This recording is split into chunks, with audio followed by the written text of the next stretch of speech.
And we are live. All right. Hey, everybody. Welcome to Ask Our Vet, brought to you by Rockwell Pets Pro. Each week, we will be discussing the hottest topics in veterinary medicine and oftentimes the grossest topics in veterinary medicine. I'm your host, Mike the Voice Monkey, a full-time professional voice talent and 26-year veteran of the veterinary industry. And as always, I'm joined by Dr. Max, a 2018 graduate from Tufts Cummings School of Veterinary Medicine and full-time veterinarian at the Village Veterinarian in New York since the summer of 2020. What is going on, Dr. Max? Oh, nothing much. Just a busy day in the office today, but happy to be coming live to our audience right now. Brutally cold day here in New York, but all our cat and dog patients showed up, and it was a nice busy day. Very cool. Very cool. How cold is it up there in New York right now? I think it's in the mid to high 20s. Yeah, it was not what I'm used to growing up in New Orleans, but you get used to it eventually. And everyone here is bundled up in their goose down coats, and all of my patients pretty much come with at least 2 layers of coat and harness, and all of these crazy brands. They're all dressed up and have their booties on, so protected from the rock salt and all that stuff that they're putting out on the pavement. But yeah, it's cold. How is it in Atlanta? It's warm today. It was 60 something today, but it's going to get cold here in the next down in the 40s. So that's cold enough for me. I don't like it to get too cold. I am from here, so I don't want it. Cold is no good for me. Do you find you've gotten used to it living up north as long as you have? As long as I have layers, and I feel like I have poor circulation in my hands and feet, so as long as I have adequate socks and gloves, I'll handle it. It's too cold. So I did want to mention I did see something this week that I've never seen before. I did too. I guess we'll get to it. Please, I'll go first. Go for it. I drove by. There's a veterinarian near me that's on the corner. It's high visibility. I drove by it, and there was a client outside walking their dog. It was a Rottweiler with a little curly Q tail that had long, it almost looked like a Pekingese tail. And I've never seen a Rottweiler with a little curly Q, curled up, husky, style tail with little stringy hair coming off of it. And I'm wondering where in that dog's line that tail came from. It's certainly not a Rottweiler. It was skinny and just, ugh. Huh. It was. How big would you say it was? It wasn't like skinny. Was it tall or heavy? Like typical size Roddy? It was normal size Roddy. Yeah. Huh. Big old Roddy and just lumbering around with a little tail coming off the back. So I don't know. It was like, all right, fine, whatever. But maybe some pug genes in its genetic makeup. I know. Yeah. The mom got out one night and did some things she shouldn't have. So anyway, so what did you see this week that you've never seen before? Yeah, this week, a little less well-known breed, I guess, than a Rottweiler would be Shar-Pei, which you're probably familiar with and seen a bunch of in your years in practice. Mm-hmm. I've seen plenty of Shar-Peis, but we studied a particular disease that they can get called familial amyloidosis or Shar-Pei fever, but I've never actually seen it. A patient of mine with it yet. Lo and behold, it was either Wednesday. No, it was Monday. On Monday, I saw a patient for the first time with that, and I was pretty excited by it. I mean, this poor girl. She's a 2-year-old spayed female Shar-Pei with really bad. I mean, they have plenty of roles, and they're a beautiful breed, but they do have fair share skin issues. But sometimes they can get really bad, genetic kidney issues, and it manifests itself in really high fever, she had a low grade fever, but really bad swelling of joints, in particular like the hocks, the tarsus, Okay. like in the back leg, Right. and sloughing of skin and redness and just itchiness and not eating and some vomiting, and she wasn't doing good. But we got her on fluids, we got her on some supportive care and pain relief, and at least as of the next day, and the day after, she was doing better. I didn't speak to the owners today, but yeah, I mean, it can cause pretty bad flare-ups and really sky-high kidney values. But it was interesting to see, and yeah, it was that was my cool thing of the week, I guess. And I'm glad that at least for now, there's a happy ending. That's one of the good things about you never know what's going to come in. In general practice, there was a lot of vaccines or, diarrhea, spoiler alert, or, things like that. But there always could be that one thing that comes in and everybody goes, oh, like, oh, everybody comes in and looks at it. What is it? What is it? And unfortunately, if you're a person going to the doctor, you don't want to be the person that all the other doctors come in and look at, because they've never seen whatever it is before. So you want to, no, you really you want to be don't the want to be that routine. Yeah. You don't want to be the teaching case when it comes in. But I will have to say that Shar-Pei is one of the breeds I really hated to hold back in my tech days. They're always just to hug them up against you. Mm-hmm. They're very You want to greasy. take a shower afterward, probably. Yeah, especially if they've got skin problems, and like you said, a majority of them do. The puppies are cute. I mean, they're squishy and whatever, but then they grow up and they're every puppy, mean. Every puppy. Yeah, they get hair in their teeth, and it's just, they smell, and it's just one of those things to where you hold it up against you and you're like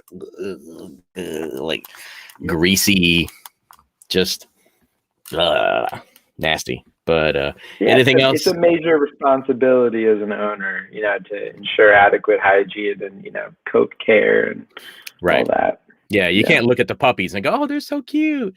They grow up, and do some research before you buy whatever breed it is, because every breed has its own little things that can go wrong or do go wrong. Or I'm famous at my old job is championing against like the doodles. I never liked the doodles, the golden doodles or the labradoodles. I know they're very popular. In my area, we have a ton of them, but they always had orthopedic problems. They had, they had the worst of the Goldens in terms of orthopedic issues, with elbow issues and hip issues and cruciate problems and things like that. So people always, oh, they're so hyperallergenic, but they weren't for me. Yeah. So what else is going on up in New York? What else? Just that's about it. Today was a very diarrhea heavy day, so very apropos for our theme of the evening.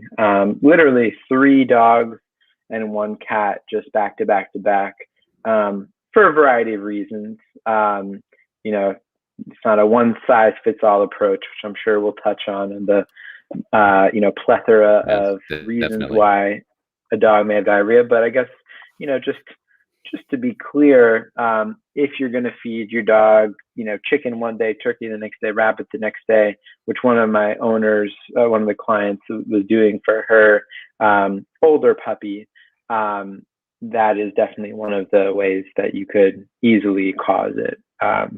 Sure. Maybe unintentionally. She's just trying to find the right diet, but yeah. Well, I hope she's not trying to cause diarrhea. Yeah. Hopefully not. But that would be one of the explanations. And then another one, has what I believe to be hemorrhagic gastroenteritis, which isn't necessarily, it's not the owner's necessarily doing. No one really knows why HGE happens. And I'm sure there's, research being done on it now. But, the mainstay of treatment is IV fluids. And, that's what we got to do sometimes, be pretty aggressive with it. But yeah, so no, just kind of we will definitely trying to get to figure all out. that in depth. Yeah, we'll jump in the gun. But yeah, it was needless to say there was a lot of rectal palpation happening today. We're going to send out some fecals, and yeah, that was a lot of smells in the office, but we deal with it. We have masks now, so honestly, it does make things a little easier outside of the OR and the treatment area. Right. I can imagine. Yeah, certainly. And I wanted to let everybody know if they wanted to ask any questions tonight. If you registered on the Rockwell Pets Pro Ask Our Vet page, you can ask questions. They'll show up here on my screen. I will put them on our screen and we can certainly ask them. If you have questions about diarrhea, go ahead, shoot them on out. If you've got questions about anything else, any other vet, not anything else, not general trivia, but veterinary related, certainly give us the questions. We'll be happy to answer them. So go ahead. You can try us in general trivia, but no guarantees there. I'm very good at geography and science. We're up for the challenge. Yeah. We got nothing else to do. So what we're going to talk about tonight, would you say this is one of the more common, like maybe one of the most common things you see pets for? Absolutely, without a doubt. GI upset, vomiting, right? Diarrhea, and diarrhea. Skin. Those are the two, without a doubt, the two most common reasons why a pet will present to a hospital. Right. So tonight we're going to be talking about diarrhea. Diarrhea is always funny because it's one of the harder words to spell. People spell it all kinds of different ways. And every time I applied for a job as a tech, one of the questions on the application was spell diarrhea. They always wanted to see if we could get it right. And I've never forgotten how to spell it. And Diarrhea is always like, there you go. Always has diarrhea. So the first question we have here, what is, well, it says dog diarrhea, but I guess cats could certainly have it too. So what is diarrhea? Yeah, I mean, diarrhea is going to be something caused by some sort of malabsorption. So the nutrients that our dogs are putting into their bodies that we're feeding them, be it a therapeutic diet that you get because your dog is having really bad loose stool, or the fancy boutique grain-free, freeze-dried raw, non-GMO, whatever brand that you might not be able to get, but only at a very specific boutique pet store. They will have proteins, carbohydrates, fats, all the necessary nutrients that we need for life. Our gut is going to be processing that, or a dog's gut will be, and digesting, emulsifying whatever the thing that's being broken down. But sometimes it isn't being broken down appropriately. And not to get too technical, but all the tiny little machinery in our small intestines or large intestine may not be getting those into our bodies appropriately, and it kind of comes out the other end mucousy. Sometimes there may be blood, and it could be frank red blood, or it could be kind of already clotted and more dark black in appearance, blood, melena. And so that is kind of the stuff that you may be noticing with diarrhea, and it may be happening all at once. Maybe the frequency is happening tiny amounts all over the place, in your household, outside, wherever, or just kind of one of the words that comes up frequently would be voluminous, so large volume, projectile. Those are some adjectives that could kind of go along with it. But those are some of kind of the things that we're looking at with diarrhea in dogs. That's just, my kids think it's hysterical that I'm coming up here into the studio and talking about diarrhea for an hour. They were like, Yeah. seriously? You're seriously going to talk about diarrhea? They think any potty humor is funny to them. So you say I diarrhea, mean, and they're to be perfectly honest, like I can see being easily able to talk about diarrhea for an hour isn't enjoyable, not necessarily, especially maybe gastro. If I were a gastroenterologist, that's my profession, sure. right. But watery stool that's going to be caused by just so many potential differential diagnoses.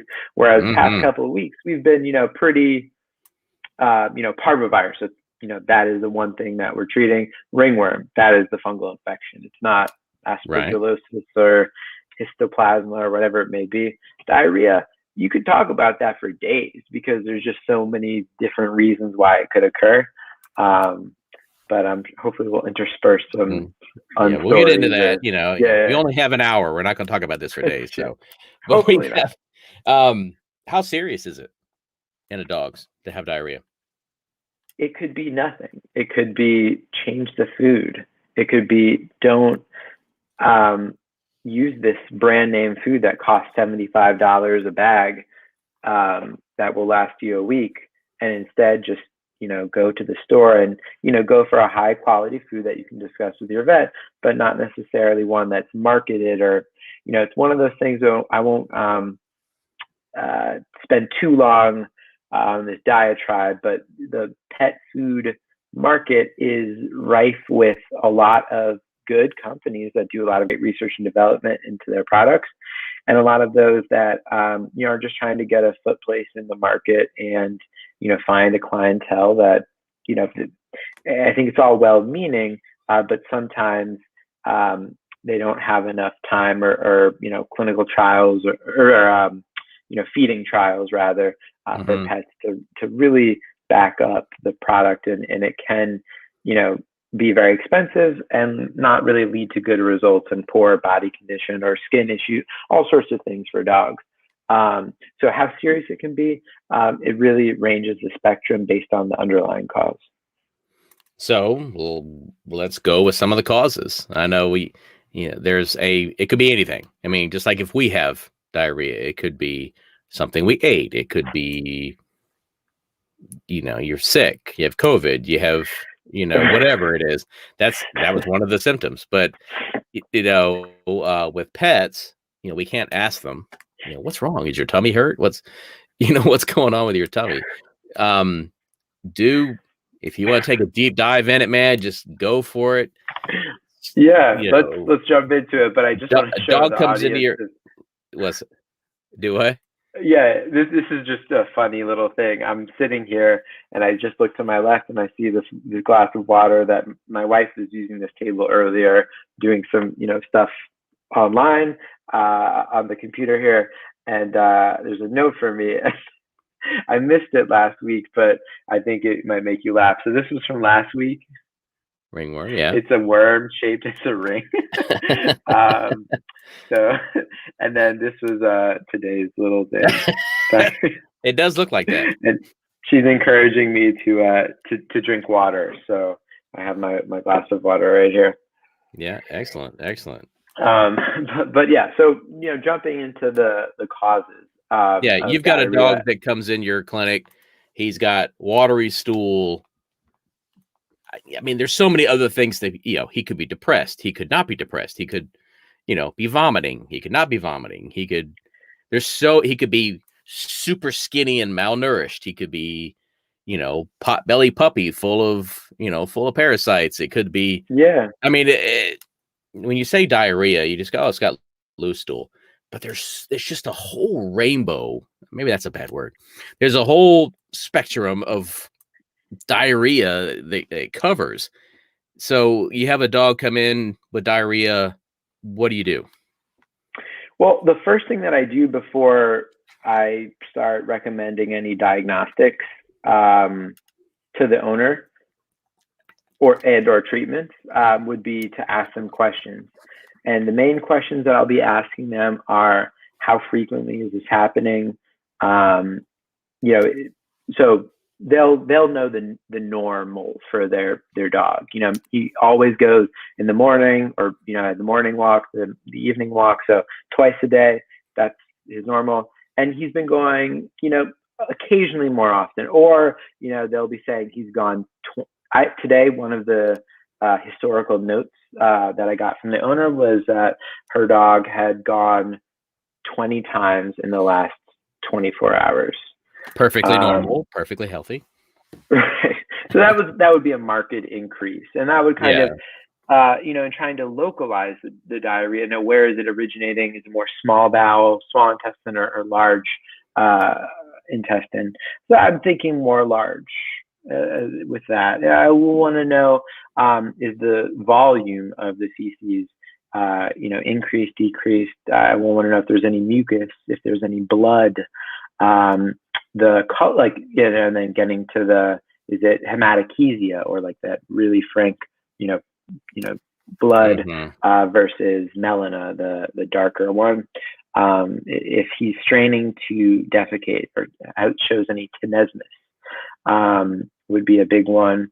If there's any vomiting going on in conjunction with this, if the owner has noted any weight, like if it's a first-time patient and I don't have any previous records,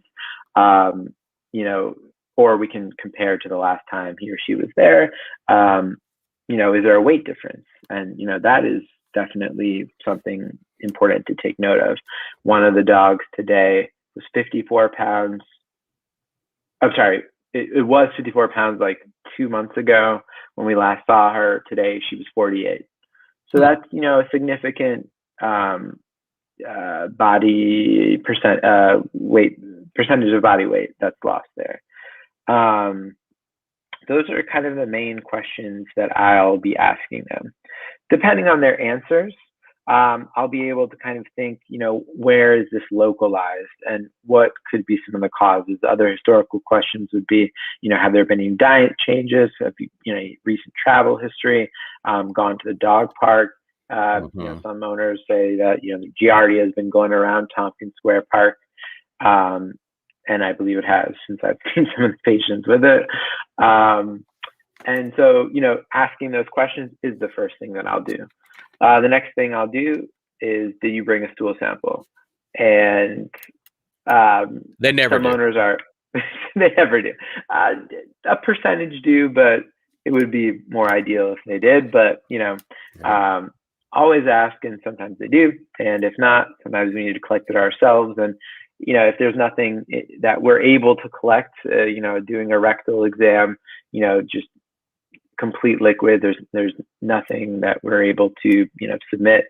Maybe we'll send them home with a prepaid fecal cup that they can bring us in at a later time.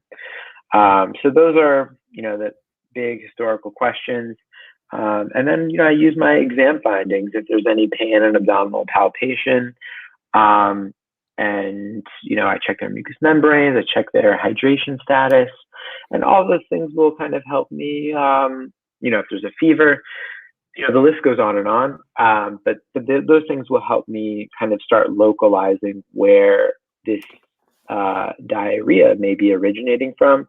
And then I may, in addition to the fecal, to rule out a parasitic cause, will potentially recommend blood work or a GI panel, depending on the history, if it's had, other baseline stuff taken care of already. And, I use my hands, my sight, my hearing, in the sculpting them. Sometimes there's, in speaking with my wife about cases that I see sometimes, I share words, medical words. And so borborygmus is a word that, we love to laugh at because it's just a funny word. And so sometimes borborygmi, or the gut noises are increased in these cases. And so that's what I can hear. And with my hands, could I feel a tumor? Could I feel, fluid in the abdomen? Or ascites, as it's known as. So all these things kind of come together and help me try to rule out, something as simple as stress colitis, which, dogs that are being boarded and there's no change in food. Their owners brought their diets and while they go on Christmas vacation or whatever, but there's hundreds of dogs in this kennel or something, which I know you can speak to that. Yep. And, No they may have loose stool. So that's, relatively simple and not something that I'm too worried about. And, maybe some probiotics will help clear that up. Parasitism, for sure is one. So, the aforementioned Giardia, roundworms, hookworms, tapeworms, whipworms, Another reason why monthly preventatives, and I'll always ask owners, is your dog on heartworm prevention as well as flea and tick? Because that usually heartworm preventatives will control for those other intestinal parasites, which is nice. Let's talk about those intestinal parasites for a second. When you get, I was going to ask you this earlier, when you get the fecal sample, when you get the stick and you lube it up and you shove it in there, what do you guys do with that fecal sample? How do you test for things with that? Or how do your techs do that? I don't think you do that. Yeah. When you pass it off. Sure.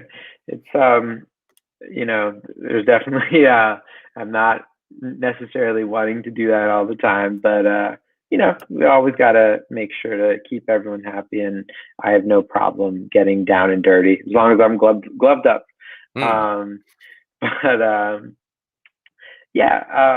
You use lube so as to not, make a traumatic like penetration, into the anus, and then you can use a stick or a finger depending on size, not to be so graphic, I guess. But the goal is to get that fecal sample.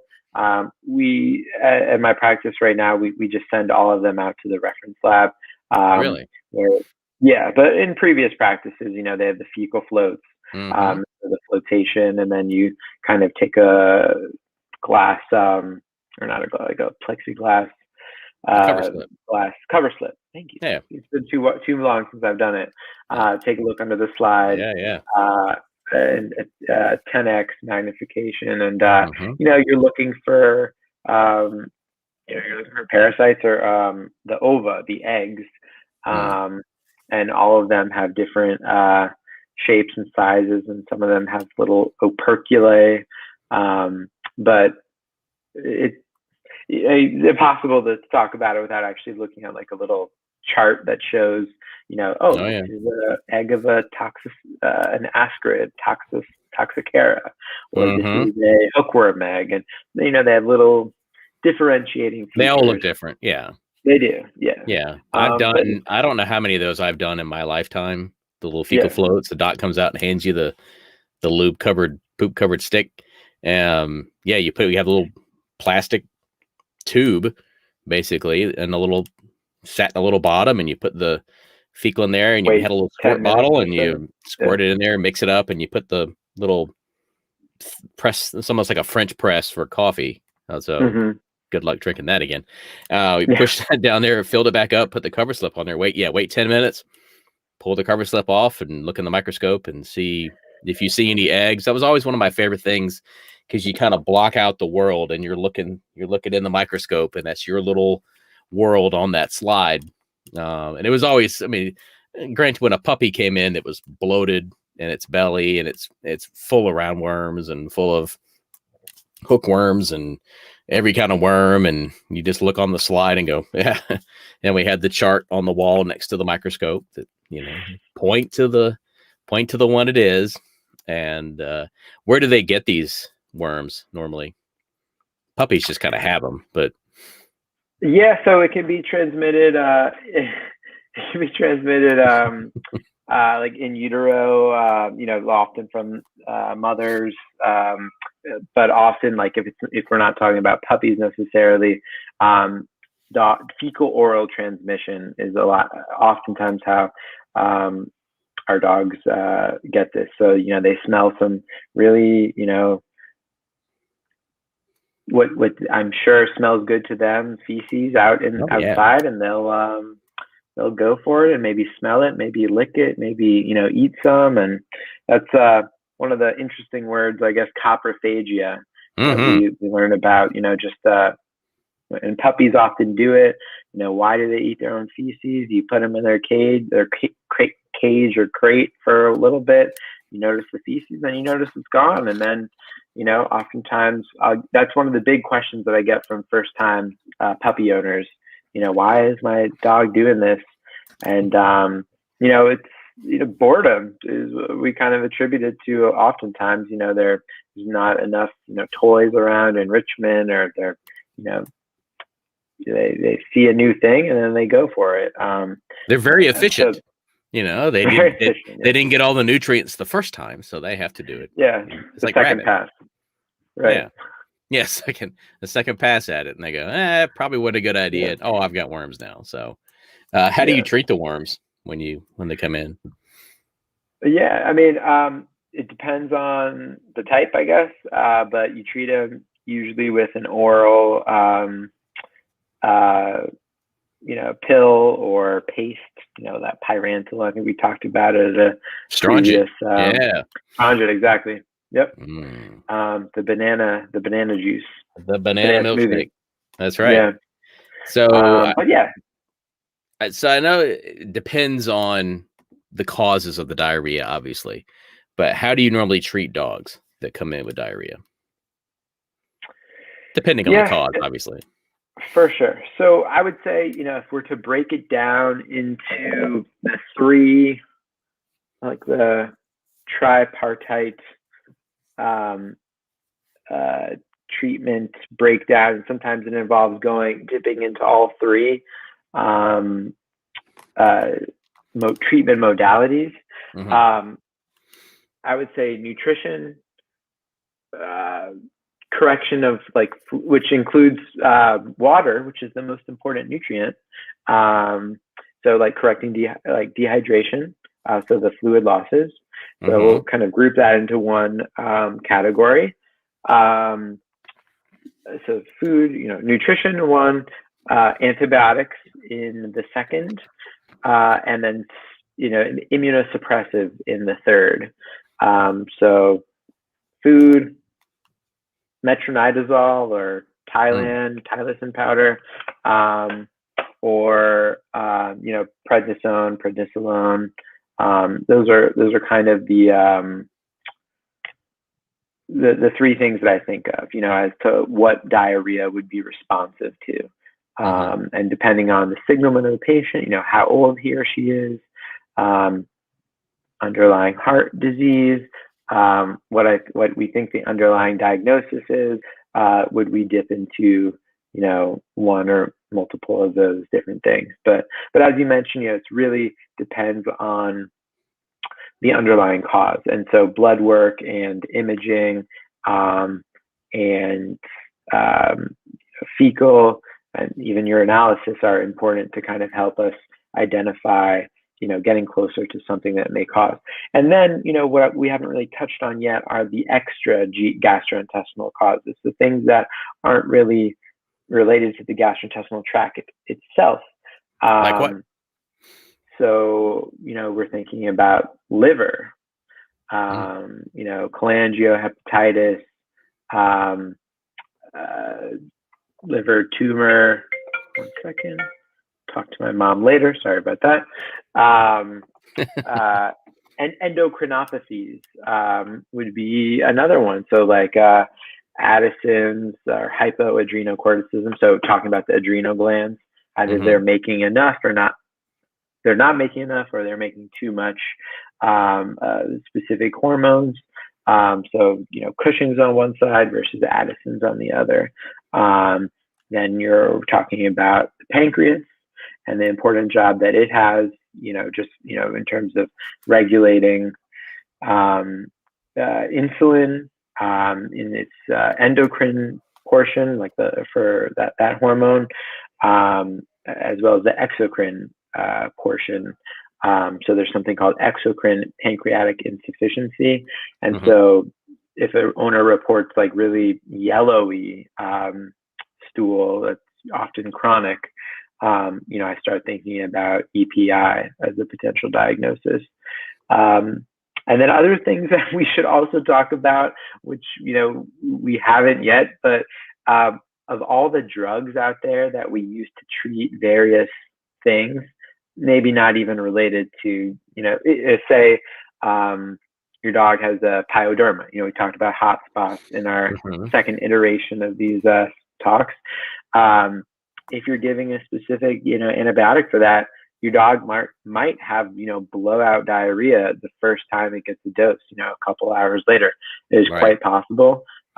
We do recommend to give with food to reduce that risk, but an adverse drug response is, no drug is benign, and even the drugs that we use to treat diarrhea or treat vomiting or whatever can actually end up causing worsening of that. So, drugs themselves are something to always, ask the owner the last time the patient has gotten something, even, the monthly preventatives. Does it matter what color the diarrhea is? I know you mentioned yellowish diarrhea could be something with the pancreas. What if it's black or red or green, or I don't think I've ever seen blue diarrhea, but just to throw that in there. I mean, it does. I think it matters less than I typically get like photos from the owners, emailing our practice email address, with 15 images. That might be a little bit overkill, but it is very useful to know, especially if an owner lets us know, Fido got into something that he shouldn't have, food off the table. I think it was last week that talking to an owner for a dog who had diarrhea, and I went through the laundry list of questions, and at first nothing was mentioned, and then at the end, after like I'd already asked about food or table food or whatever, she had mentioned that she noticed or the dog had eaten like a little piece of a clove of garlic or something. And I'm like, oh, well, that's very useful information. By the way, garlic and onions are toxic, so appreciate you bringing that to my attention now. But so like different foods can cause different, colorations, and definitely like if there is blood, the texture and color of that is, very useful for us as diagnosticians. So if it's bright red blood, what would that point to? I would expect that to be more so localized to like the colon. And if it's dark digested black tarry stool.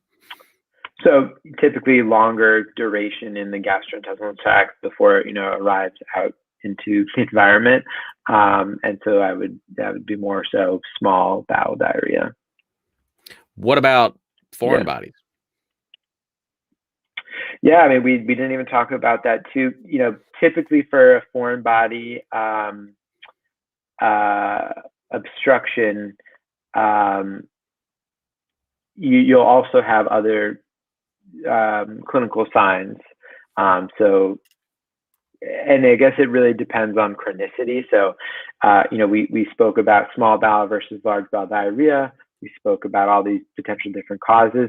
Then chronicity would be the other kind of breakdown point here, acute versus chronic, and when the owner first noticed these things. So one of my patients today has been having loose stool for 3 weeks. That's chronic. One of the other ones was, a recently adopted puppy.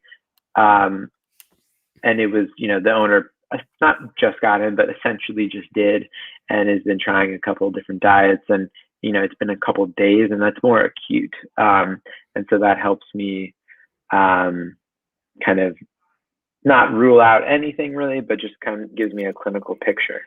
But definitely, so, as you mentioned, foreign body, I would be expecting a lot of abdominal pain on palpation, vomiting, if it's something stuck wherever it may be in the GI tract, it's got to come out eventually. And if a dog stops eating or keeps eating, it can't get any further, it's going to come out the front end. So those would be things that I would be looking for as well. Are there any home remedies that people could try if their dogs are having diarrhea at home? Can they give them? I have on my little list here. I have scrambled eggs, things like that. Is there any kind of food scrambled eggs? I'm interested to hear your thing. 'Cause to me, it just seems greasy and would just go right through. But would something like that be okay? What can people do at home to make sure they don't have to come in through the snow and see you guys? I mean, sometimes it is necessary. So I would, teletriage would be very important, or is very important.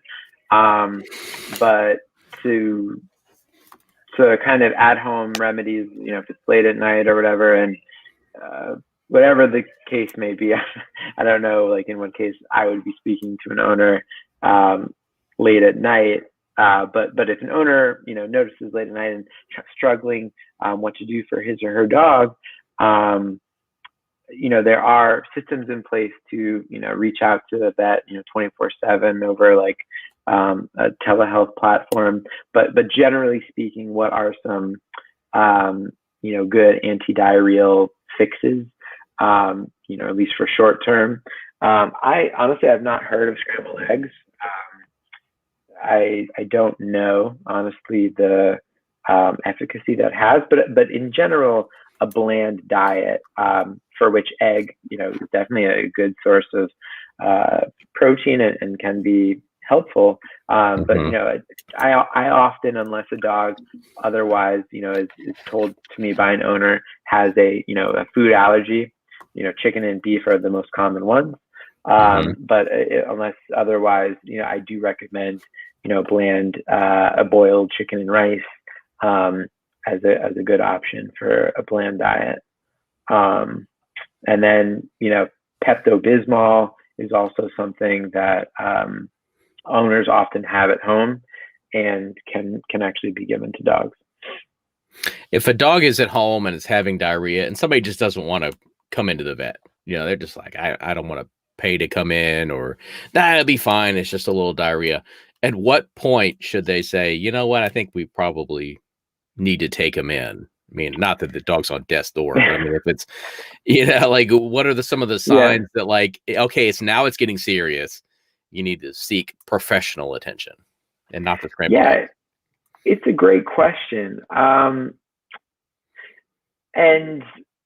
it's funny because a lot of owners don't realize the severity sometimes. My dog's been having, explosive diarrhea for 3 weeks, and, we've been giving him, they think that the raw diet is going to be helpful for him when it's most likely the cause. Maybe a clostridial infection or whatever could have happened, salmonella, I don't know. But, some owners disregard that, chronic diarrhea that's likely nutritional, probably food responsive if you change the food. And then others freak out at the tiniest thing. And, based on a history, I'm not so worried. No dehydration on exam. I'm not going to be recommending, too much initially, but owners want to, they've done research on Dr. Google. They want to rule out, they want to do a GI panel, look at the vitamin B12 and folic acid. They want to, which I don't initially jump for, that's not my first diagnostic, but they've done their research, for better, for worse. And you kind of try to, make, at the end of the day, do no harm. So like, I want to make sure that what I'm doing for my patients is what I think is best for them. And even if it's not necessarily a test that I would order, I try to do it in a piecewise fashion. And, why would I order an abdominal ultrasound if I don't do a fecal or like a, baseline, chemistry profile or something first? I really wouldn't do that. Some owners are adamant, and then eventually, you just got to explain to them, this is the way that we're going to go about with the diagnostic and treatment workup. And for the most part, people understand that. So it's a piecewise approach. And I guess, getting back to the initial question, what do I, or would I like tell an owner when's the right time to come? If your dog not only is having, this is just a generalized response, but in addition to the diarrhea that you're noticing, if you're also noticing vomiting on top of that, or, lethargy, not wanting to go out as frequently, inappetence, an additional clinical sign at home, that, or just like, he's not my dog anymore. He's like, something's off. Right. You as the pet owner may not be able to identify what it is, but there's some gut instinct. That your dog better than your dog anybody. better. Right. Exactly. Honestly, and I do tell my clients that frequently because, for some of my patients, I see them once a year on an annual exam, Right. and I may remember them because they're really, lovely pets, but I don't know them so well. You do, and if there's something that's off that gets you a little bit, shaking your head or whatever the case may be, for me, that's enough indication to recommend, bringing your dog to the vet. So your dog's at home. Give us a couple of different ways you can test your dog's hydration levels at home. If you're worried your dog may be getting dehydrated from diarrhea, or your cat may be getting dehydrated, I know a couple. Let's see if you know a couple. Ha ha ha ha ha. There you go, drinking water. So he's definitely not dehydrated. Exactly. I know. I have double fisting. I got my Oh Nalgene wow. and my. Oh, that's right. It's a different bottle. It's true. It's true. Hey, I drink I'll water give all you. the time. I got to stay hydrated for what I do, because if I don't, when I record, it's like smacky lips, Yep. and it's Yep. horrible. So yeah, stay All right. hydrated, Well, folks. yeah. My recommendation for owners, very simple things to check at home, will be these are the two things: the skin tent. So kind of look at the neck, the base Mm-hmm. of the shoulder, between the shoulder blades, the scapula, and Mm-hmm. then usually your dog will have some skin back there that's loose. Kind of pull back on it, and a well hydrated dog, great skin turgor, it's going to go right back down, like Mm-hmm. instantaneously, and Yep. that is a good sign. That works well in Um, cats too. Cats are, yeah, pull it exactly. up, and if it Especially, doesn't snap back, then yeah. yeah. So you want it like a hat. You want the snapback hat. You want the snapback skin. You also want to check like the eyelids. If you have a sunken eyelid, and there's like a lot of space between the lid and the eyeball, Okay. that's probably a good sign, a bad sign of dehydration. And the other thing that I would say, depends on the dog, but a relatively easy check for a happy dog who otherwise would tolerate it at home would be to lift the lip, take a look at the gums, and press down on what's usually like nice and pink. Some dogs with a lot of black hyperpigmentation. Right. But if you have that capillary refill time, is what it's called, and if that epithelial surface, if it will blanch white essentially as you push down on those capillaries. As you release your finger, it should within 2 seconds go back to being nice and pink. If not, then we probably need to discuss volume deficits. So Excellent. Yeah, that's exactly what I was thinking of. Also, if the gums are a little sticky, just if they've got tacky. just Yep. a dry mouth. So yeah. So Yep. I've got a question on here. It's funny. It says, can turkey give dogs diarrhea? I mean, if the dog goes to Istanbul and eats some of the food, I would think it would give him diarrhea. But oh wait, no. Oh, the bird. Sorry. If a dog It's eats funny. the bird turkey, can that give him diarrhea? I just noticed that. That's very funny. Turkey and Armenia and Azerbaijan can cause canine diarrhea as well. No, yeah, I mean, yes, really anything can give your dog diarrhea. If your Any dog's change in on diet. Yeah. change in diet, yeah, especially if there's no gradual transition to it. If your dog's getting beef, that's what he or she's been on forever, and then you decide, oh, this is a cool label of a can you see in the store, or you accidentally get the same brand but the different protein source. You start giving that, all of a sudden it may accidentally cause diarrhea. Also, dogs may have allergy to it. Yeah, that I is mean, also a possibility. it's the same with us. I mean, if you're Yeah. a vegan and all you eat is vegan stuff, and then all of a sudden you go to one of those Brazilian steakhouses that you have the red and the green. You ever seen those? You ever seen those Brazilian steakhouses? Oh, I've seen videos, commercials for them on TV. I've never been to one. where you go and you sit and you've got a little dial, camera dial, and one side's red, one side's green. And when it's green, they keep bringing you meat. They've got guys who walking around with meat on swords, and they cut it off and they put it on your plate. As long as it's green, you got meat. And if if you're like, okay, I'm getting a little cute acidotic, then you flip it back over to red. Then they all disappear. They leave you alone. But as soon as Wow. you turn that thing over to green, meat on your plate. So if you're a vegan and all of a sudden you go to the meat place, your stomach is gonna go blah, and you're gonna have diarrhea.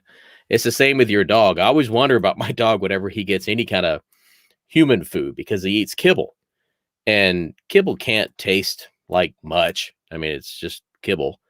But then I Hmm. wonder if he gets that little piece of even bread or steak or something, like the flavor explosion that must go on in his in his head, because or her head, because it's just like, I eat kibble, and then there's this thing, it tastes like something. Right. Right. So yeah, any change in diet's gonna upset their system, That's true. especially little dogs. I think little dogs are affected worse than big. They get pancreatitis, and then they Yeah, we haven't really even touched on pancreatitis so much, but one of the dogs today, I believe, has that. There's just too many possible diagnoses, but that's kind of the fun of it. Trying to parse apart different things and hone in on a diagnosis. right. They've got on here, can overfeeding your dog cause diarrhea? Should you starve your dog if he has diarrhea? You know, how can you prevent your dog from having diarrhea? I think we kind of went over that, where it's keep the diet copacetic and don't go Yeah. crazy with it. But should you withhold food if your dog has diarrhea? Um, I don't know if there's a black or white answer to this, but it can be a very good. It oftentimes is a very good idea. Kind of rest the GI tract. I think there is a lot of research, and depending on what the underlying diagnosis is, if one has been established at that point in time, that smaller, more frequent, low-fat meals, say for pancreatitis or HGE, may be more beneficial than going NPO or not giving anything to a dog. And I've read different papers on this throughout vet school and stuff. And I don't know the right answer really, but I often, if a dog is willing to eat, I will not withhold. I will recommend, if they're in the hospital or whatever, small, multiple times a day, like, GI low fat feedings.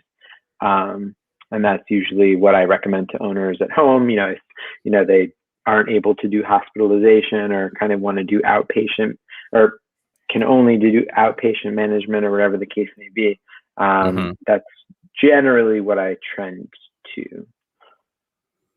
Okay, so before I get to our last question, which is not really a veterinary question, but if people watching, if you want to go to rockwellpetspro.com and use the code diarrhea, DIARRHEA, for natural probiotics for dogs. You get 10% off there at rockwellpetspro.com. So use But the do you code have to word spell it diarrhea. correctly? I believe you do. That's why I spelled it out. Okay. Diarrhea. It's a wonderful word. One of the questions we have here is it's not really necessarily a veterinary question. It's more of your personal opinion. If you're out walking your dog, and this would, I guess, apply to you pretty well in New York, and your dog has diarrhea all over the place. As a responsible dog owner, it says on here, how do you clean up after your dog if your dog just blows out on the sidewalk or on your neighbor's driveway or on your neighbor's porch? It's not really a I don't veterinary know. question, but it's on the little list here, and it kind of struck me as funny. And if you have a hose with you, you're probably okay. But Yeah, it might be you more just of an run. ethics question. Might be more of a ethics class. Yeah, I guess it's probably happened to all of us at some point in life. Sure. I do find myself dodging visible feces on the streets of New York more so than in New Orleans and in Boston, and I was a year in Ann Arbor as well. But it's difficult. Like, unless you have water to splash down, I don't know exactly what you do about that. And if there's a drain nearby, try to get some water and hose it that way. But yeah, I don't know. I'm not exactly sure. But definitely the best thing to do, if there's any discrete piles that you can take care of, they're responsible, for public health and the health of the dogs in the neighborhood. Right. Disposing of it, and that would be the way to go. If you've got one of those orange traffic cones, put that on top of the cover it up. So crime tape. I'm sure there's some crime tape around somewhere in New York you could probably steal and just cordon off the area there to keep other dogs away. Right. So, all right. Well, it looks like we've spent an hour talking about diarrhea. I didn't know if we could do it. We did it, I guess. Yeah. We flew through it. And there's still, I'm sure there's still stuff on the table. So, yeah, I guess we are done for this week. I don't know what our topic is next week. We have not figured it out, but hopefully it won't be as gross as hot spots or ringworm or diarrhea or anything like that. So maybe it'll be vomiting. Who knows? It'll be some horrible thing.